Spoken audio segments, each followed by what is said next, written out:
Happy New Year and welcome to another Song from the Witch's House. If you've not been here before, I'm Storm and in the room with me is David. We write songs and once a month on the night of the full moon we release a new song to you, and we really are hoping that this year we can pick that up to 2 songs a month. We'll see how it goes. Got to start with a couple of apologies. First of all, I had the flu all over Christmas and I still sound a little bit husky. And secondly, you might hear some background noise, not just the fire that I've lit behind me because it's January and it's cold, but my 2 dogs have taken a very keen interest in what I'm doing. So you might hear them snorting, barking or whatever. Okay, so we're now in the month of January. This is the 3rd song that we have shared with you, and I've given an awful lot of thought as to which song might be appropriate because we're very loosely in Songs from the Witch's House trying to follow the wheel of the year. So I gave a lot of thought as to what sort of song might be appropriate for the month of January. January, obviously, it's dark, it's cold, we've got all the festivities behind us, spring is quite a long way off, the nights are still very long and dark, and some people get depressed at this time of year, and I can understand why. Some people feel depressed all the time. But January especially, it's quite difficult to stay cheerful because I think, we like to see a bit more of the sunlight. So I thought, what song would be in keeping with this time of year? Well, several years ago, I was very interested in the folklore of trees, and I wrote a poem about yew trees, and we've turned it into a song. And I think David was very much channeling Gary Newman when we put this song together because it's quite a dark, synthy sounding song. So why did I choose to write about yew trees? Well, I was doing quite a bit of reading at the time, and the Druids are one sort of group of people who are very interested in the symbolism of trees and what they actually mean and what the folklore is associated with each tree. And I'm sure if I said to you, where would you find a typical yew tree, you'd probably all say straight away, a churchyard. Now, it's true, we find lots and lots of yew trees in churchyards. Now, whether that's because they were built by the early Christians to protect the land around churches, or whether in fact it was the earlier group of people, the pagans, who planted yew trees and then had their sacred sites commandeered by Christians, I'm not sure, because obviously it's well known that the early Christians did commandeer an awful lot of pagan sites. But it is true that because you find yew trees around churchyards and cemeteries, they do have this association with death or mortality.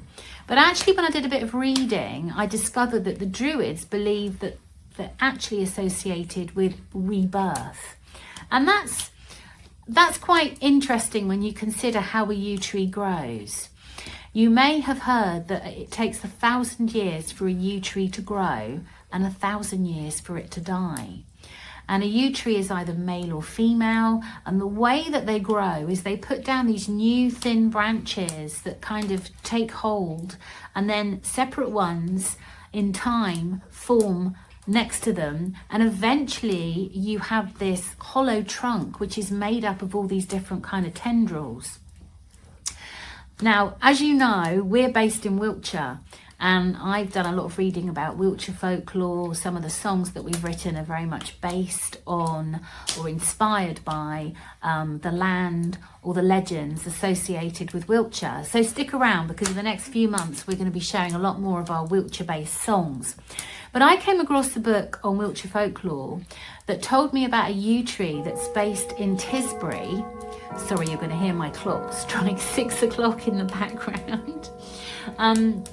Or 6:15, I think it is now. I came across a book which was explaining that there is a yew tree in a churchyard in Tisbury. I think it's the Church of St John the Baptist, which is reputed to be at least 4,500 years old.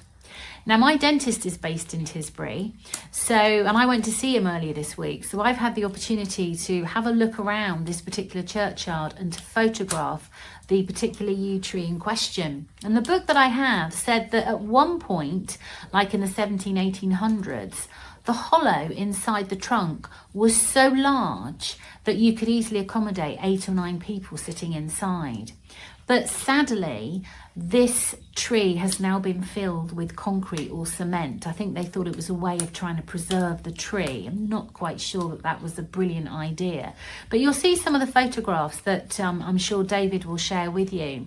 The other interesting thing about that particular tree is in the book that I have on Wiltshire folklore, it says that lots of people have taken photographs around that tree trunk over the years, and strange apparitions or anomalies have appeared on the photographs. So people who weren't present when the photograph was taken. So I'm not sure whether the yew tree in Tisbury is rumoured to be haunted, but certainly some strange things have happened. So yew trees basically have their folklore rooted in mortality, rebirth. Now, I've mentioned my stepfather Jim to you several times in the past, and Jim was born and spent most of his life in the New Forest, and he very much saw himself as a forester, and he always revered the yew tree. I can remember once, he ran this 12th century thatched roof pub for many years, and I remember once somebody tried to bring in a piece of yew, and he was absolutely furious and kind of incredulous that this person didn't understand the ill luck, the superstition that is attached to yew tree, and he wouldn't have yew anywhere inside the pub because he thought it was unlucky. If you look at literature, people like Shakespeare, Wordsworth, etc., have often written about the yew tree. I think in Macbeth, the witches are throwing a piece of slivered yew into Hecate's cauldron. And I looked up what slivered yew means. And it means basically parts of the yew tree that have been severed from it by a storm. So some people think, well, okay, is it okay to bring yew inside the house if you haven't actually cut it down yourself, if it's been knocked off by, say, a bad storm? And apparently it's still bad luck, because legend says that the dark energy of the storm is still raging inside that part of the yew branch. So it does have very dark associations. And of course, the other thing you need to bear in mind about yew trees is that they are highly toxic. I'm no good at Latin, but I think their Latin name is something like taxus. And from there, the word toxic comes from, because every part of the yew tree is highly toxic. So don't ever go eating the berries or putting any part of it in your mouth. And of course, I think that now parts of the yew tree are being used in certain cancer drugs. But there is this real dark association then with the yew tree. And I very much had that in mind when I was writing my lyrics. So I think the lyrics start off, let the willow do its weeping while the oak stands strong and proud. In the churchyard you stand creaking, gnarled and twisted, bent of bough. You're not jealous of the others in their seasonal repose. Let them flutter all their colours. You stand still in winter's clothes. Lonely hermit, dark with sorrow, seeking shelter from the day, loves the blackness of your hollow where the sun will never stray. Blood-red berries from your branches, never found in wreath nor room. Superstitious, take no chances. You're a harbinger of doom. Let your verdure tease the moon, while your roots entwine the tombs.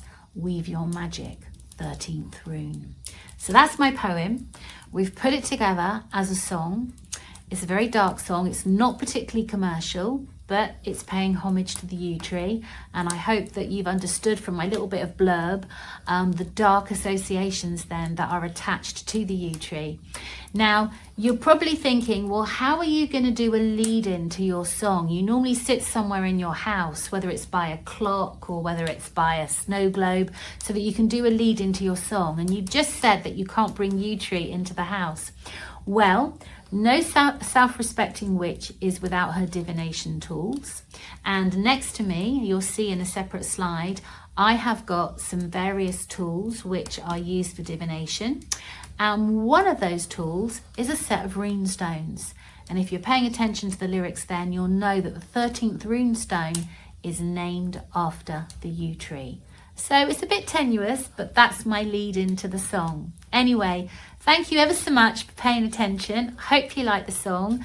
Please do remember to like and subscribe. And of course, if you want to buy the song, it is available on Bandcamp. I'm not quite sure if all our links are working at the moment because we're quite a new channel. We have to wait for quite a few months before YouTube makes us official. But anyway, if you are interested in buying any of the songs, just go along to Bandcamp and search for Songs for the Witch's House.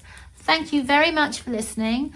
Stay warm. Oh, and by the way, I'm wearing garnets, if you can see. I'll show you my garnet jewellery because January is the month associated with garnets. And I've got all of my bohemian garnets on. Those were the garnets that the Victorians liked. And if you're into crystal healing, garnets are meant to be very good for cleansing energy and getting rid of toxins. Anyway, you learn all sorts of rubbish on this channel, don't you? Until we meet again on the next full moon, here's some witchy magic. Thank you for watching.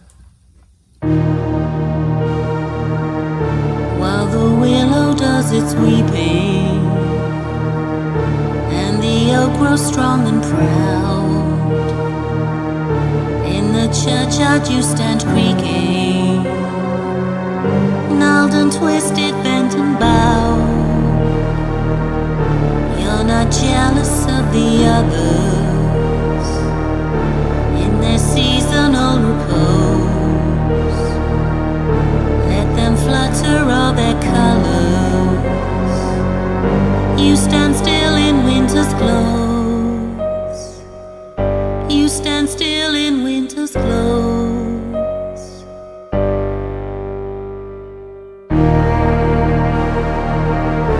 Lonely hermit, dark with sorrow, seeking shelter from the day, loves the blackness of your hollow, where the sun will never stray. Blood red berries from your branches, never found in wreath nor room. Superstitious, take no chances. You're a harbinger of doom. Let your verdure tease the moon, while your roots entwine the tombs. Weave your magic 13 through.